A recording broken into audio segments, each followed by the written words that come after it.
ನಮಸ್ಕಾರ ಸ್ನೇಹಿತರೆ. ಮುಂಬೈ ಇಂಡಿಯನ್ಸ್ ಮತ್ತೆ ಪಂಜಾಬ್ ಕಿಂಗ್ಸ್ ನಡುವಿನ ರೋಚಕ ಪಂದ್ಯದಲ್ಲಿ ಮುಂಬೈ ಇಂಡಿಯನ್ಸ್ ತಂಡ ಭರ್ಜರಿಯಾಗಿ ಗೆದ್ದ ನಂತರ ಬದಲಾಯಿತು IPL 2024ರ ಪೂರ್ತಿ ಪಾಯಿಂಟ್ಸ್ ಟೇಬಲ್. ಗೆದ್ದ ನಂತರ MI ತಂಡಕ್ಕೆ ಆಯಿತು ಪಾಯಿಂಟ್ಸ್ ಟೇಬಲ್ ನಲ್ಲಿ ದೊಡ್ಡ ಲಾಭ. ಹಾಗಾದರೆ ಪಾಯಿಂಟ್ಸ್ ಟೇಬಲ್ ನಲ್ಲಿ ಯಾವ ಬದಲಾವಣೆಯಾಗಿದೆ, ಯಾವ ತಂಡ ಯಾವ ಸ್ಥಾನದಲ್ಲಿದೆ, ಇದರ ಬಗ್ಗೆ ಸಂಪೂರ್ಣ ಮಾಹಿತಿಯನ್ನು ಈ ವಿಡಿಯೋದಲ್ಲಿ ತಿಳಿದುಕೊಳ್ಳೋಣ. ದಯವಿಟ್ಟು ವಿಡಿಯೋ ಕೊನೆಯ ತನಕ ನೋಡಿ ಮತ್ತೆ ಇತರರಿಗೂ ಕೂಡ ಶೇರ್ ಮಾಡಿ. ಅದಕ್ಕೂ ಮುನ್ನ ಸ್ನೇಹಿತರೆ, ನೀವು ಕೂಡ RCB ತಂಡದ ಅಭಿಮಾನಿಯಾಗಿದ್ದರೆ ಈ ವಿಡಿಯೋಗೆ ಒಂದು ಲೈಕ್ ಮಾಡಿ. ಮತ್ತೆ RCB ಮತ್ತೆ KKR ನಡುವಿನ ಪಂದ್ಯವನ್ನು ಯಾರು ಗೆದ್ದು ಬೀಗಬಹುದು ಎಂದು ನಮಗೆ ತಪ್ಪದೆ ಕಮೆಂಟ್ ಮೂಲಕ ತಿಳಿಸಿ. ಸ್ನೇಹಿತರೆ, ಮುಂಬೈ ಇಂಡಿಯನ್ಸ್ ಮತ್ತೆ ಪಂಜಾಬ್ ಕಿಂಗ್ಸ್ ನಡುವಿನ ಮಹತ್ವದ ಪಂದ್ಯದಲ್ಲಿ ಟಾಸ್ ಸೋತು ಮೊದಲು ಬ್ಯಾಟಿಂಗ್ ಮಾಡಿದಂತ ಮುಂಬೈ ಇಂಡಿಯನ್ಸ್ ತಂಡ ಸೂರ್ಯಕುಮಾರ್ ಯಾದವ್ ಅವರ ಸ್ಫೋಟಕ 78 ರನ್ಗಳ ನೆರವಿನಿಂದ 192 ರನ್ಗಳ ಬೃಹತ್ ಮೊತ್ತವನ್ನು ಕಲೆ ಹಾಕಿತ್ತು. ನಂತರ 193 ರನ್ಗಳ ಬೃಹತ್ ಗುರಿ ಬೆನ್ನಟ್ಟಿದ ಪಂಜಾಬ್ ಕಿಂಗ್ಸ್ ತಂಡ ಕೇವಲ 14 ರನ್ಗಳಿಗೆ ಪ್ರಮುಖ 4 ವಿಕೆಟ್ ಕಳೆದುಕೊಂಡು ಅಕ್ಷರಶಃ ಸಂಕಷ್ಟದಲ್ಲಿ ಸಿಲುಕಿತು. ಆದರೆ ನಂತರ ಅದ್ಭುತ ಬ್ಯಾಟಿಂಗ್ ನಡೆಸಿದ ಶಶಾಂಕ್ ಸಿಂಗ್ ಮತ್ತೆ ಅಶುತೋಷ್ ಶರ್ಮಾ ಅವರು ಮುಂಬೈ ತಂಡದ ಬೌಲಿಂಗ್ ದಾಳಿಯನ್ನು ಅಕ್ಷರಶಃ ಧೂಳಿಪಟ ಮಾಡುವ ಮೂಲಕ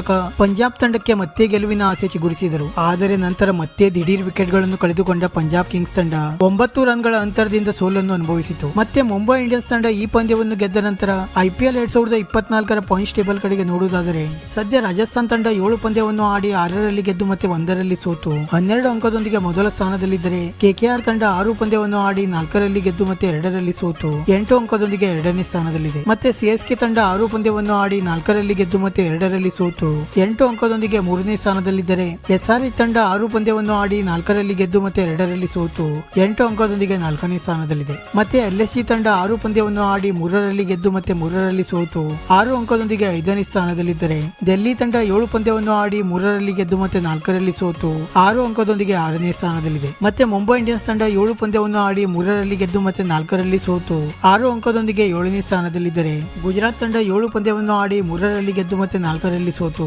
6 ಅಂಕದೊಂದಿಗೆ 8ನೇ ಸ್ಥಾನದಲ್ಲಿದೆ. ಮತ್ತೆ ಪಂಜಾಬ್ ಕಿಂಗ್ಸ್ ತಂಡ 7 ಪಂದ್ಯವನ್ನು ಆಡಿ 2ರಲ್ಲಿ ಗೆದ್ದು ಮತ್ತೆ 5ರಲ್ಲಿ ಸೋತು 4 ಅಂಕದೊಂದಿಗೆ 9ನೇ ಸ್ಥಾನದಲ್ಲಿದ್ದರೆ RCB ತಂಡ 7 ಪಂದ್ಯವನ್ನು ಆಡಿ 1ರಲ್ಲಿ ಗೆದ್ದು ಮತ್ತೆ 6ರಲ್ಲಿ ಸೋತು 2 ಅಂಕದೊಂದಿಗೆ ಪಾಯಿಂಟ್ಸ್ ಟೇಬಲ್ ನಲ್ಲಿ ಕೊನೆಯ ಸ್ಥಾನದಲ್ಲಿದೆ. ಸ್ನೇಹಿತರೆ, ಇದಾಗಿತ್ತು ಸದ್ಯದ IPL 2024ರ ಪಾಯಿಂಟ್ಸ್ ಟೇಬಲ್. ಇದೇ ರೀತಿ ಪ್ರತಿಯೊಂದು ಕ್ರಿಕೆಟ್ ಸುದ್ದಿಗಾಗಿ ಈ ವಿಡಿಯೋಗೆ ಒಂದು ಲೈಕ್ ಮಾಡಿ ಮತ್ತೆ ನಮ್ಮ ಈ ಚಾನೆಲ್ ಅನ್ನು ಸಬ್ಸ್ಕ್ರೈಬ್ ಮಾಡಲು ಮರೆಯಬೇಡಿ.